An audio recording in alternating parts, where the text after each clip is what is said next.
I know that it's been a while, and I really didn't think that I would be making a video on this at all, mostly because I don't really tend to talk about these sort of things anymore. I used to make just little videos where I would update people in my life and what I thought about different events that were going on, and with as much of a shit show as 2020 has been, I haven't really wanted to talk about too much of it. I've been kind of hiding inside of myself,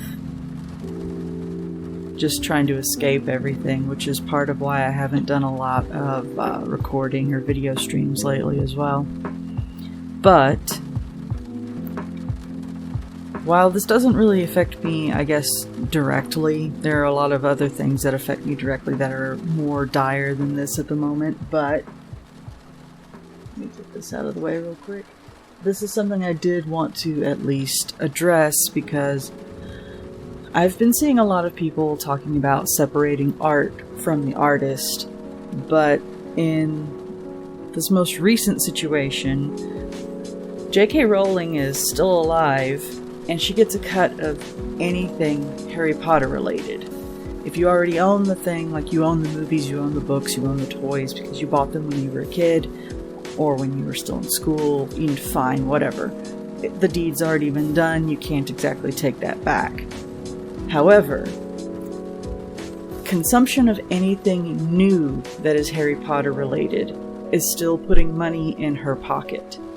Movie tickets, book sales, toy sales, DVD, Blu-ray, 4K movie sales, anything Harry Potter related, she gets a portion of when it is sold. Royalties will always be a thing. Even if you buy the older books now, she still gets royalties off of those book sales. Separating art from the artist in the case of, say, H.P. Lovecraft and his racist, misogynistic ass is a bit different, considering he is very much dead and rotting with the great old ones already. But J.K. Rowling is still topside and benefiting from your childhood nostalgia while actively spreading her hurtful views and writing books that demonize trans people under her pseudonym, which again, this pseudonym is the name of a man who was one of the pioneers of conversion therapy. Let us not forget that she wrote a book where the villain was a trans woman, and the cis-male quote-unquote protagonist threatened her with prison rape. Or with this latest book, where there's a cis-male crossdresser basically pretending to be a trans woman in order to invade women's private spaces in order to murder them. There is no excuse at this point. Supporting this woman is just objectively wrong. She is blatantly going out of her way to push the notion that trans women are just perverts dressing up as women so that they can go into the ladies' restroom and rape women in the restroom. That's the people that she is feeding this to now.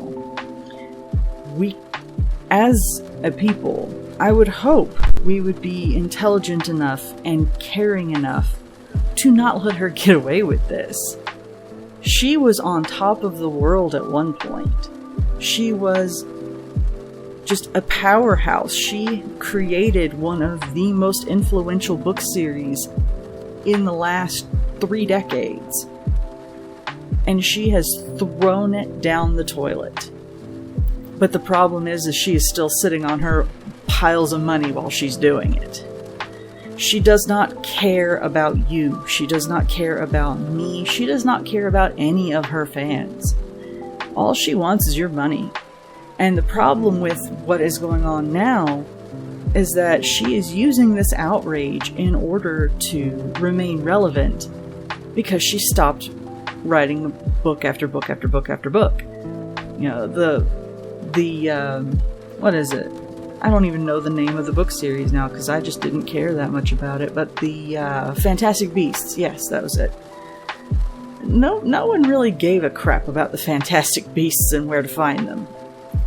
At all. The movies were subpar. The books apparently were subpar. I certainly didn't read them. She has to keep digging at Harry Potter in order to stay relevant, because the books that she writes under her pseudonym, until recently, people were not directly connecting to her. They didn't know it was her. And that particular audience is a very toxic one. So she is trying to maintain her young, impressionable audience, or the audience of people who were very nostalgic over Harry Potter. And in order to do so, she has to keep bringing herself into the spotlight, and she is doing it by being as objectively horrible as she can possibly be. I knew quite a few people who looked at Harry Potter and saw a story of acceptance, and saw a story of, being who you were inside, and, being true to yourself, and accepting others in spite of their differences. When we come to find out that the author of these stories has no interest in any of that. She doesn't care. She wants your money. She's going to keep actively pissing people off with her radical views, her turfy views, insisting she's not a turf, playing the victim, and insisting that we're the ones who are easily offended. And now she's got Robbie Coltrane on her side.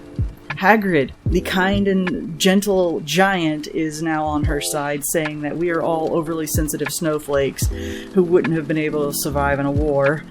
Whereas, I'm mostly speaking for the Gen Z crowd. You guys have gone through so much trauma just in this year alone.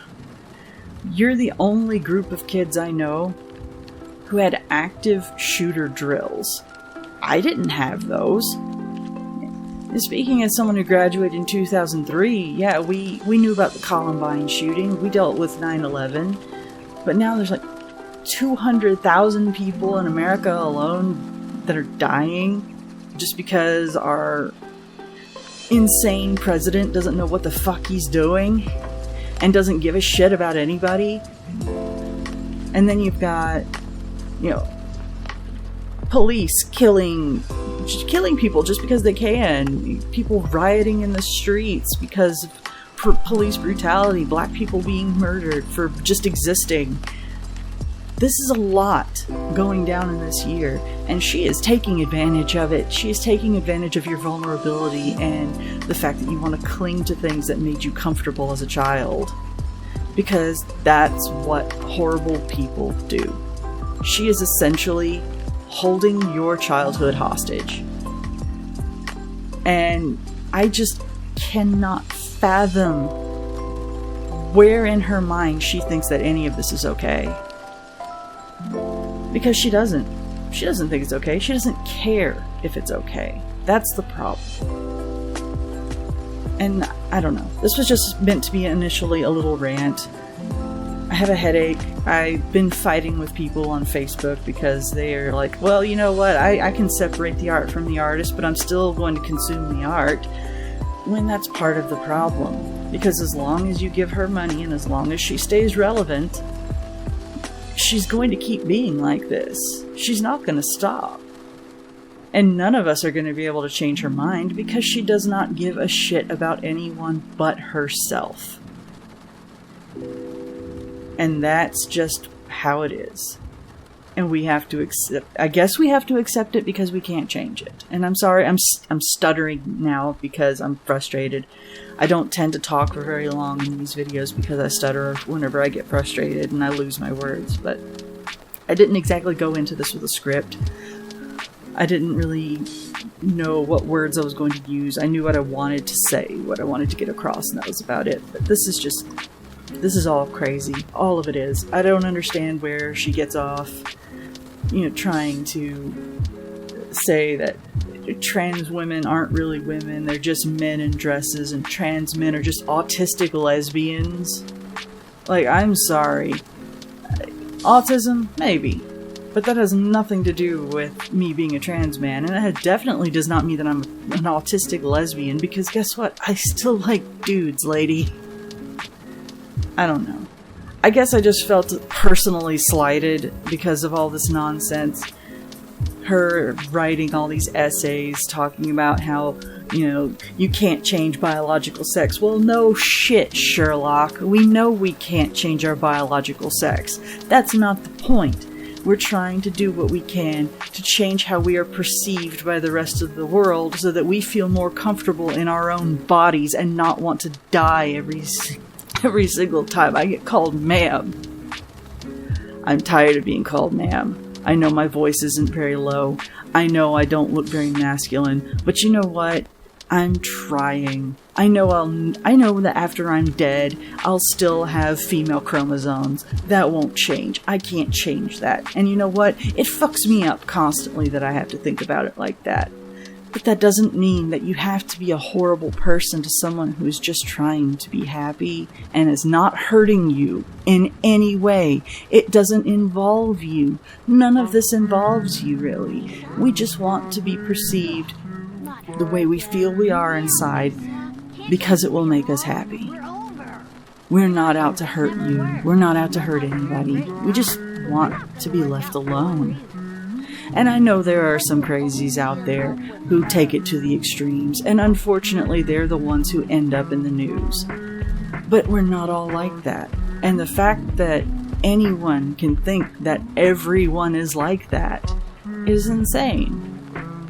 Because just on the flip side, people will say all Christians are insane. I don't think all Christians are insane. I know plenty of good Christians.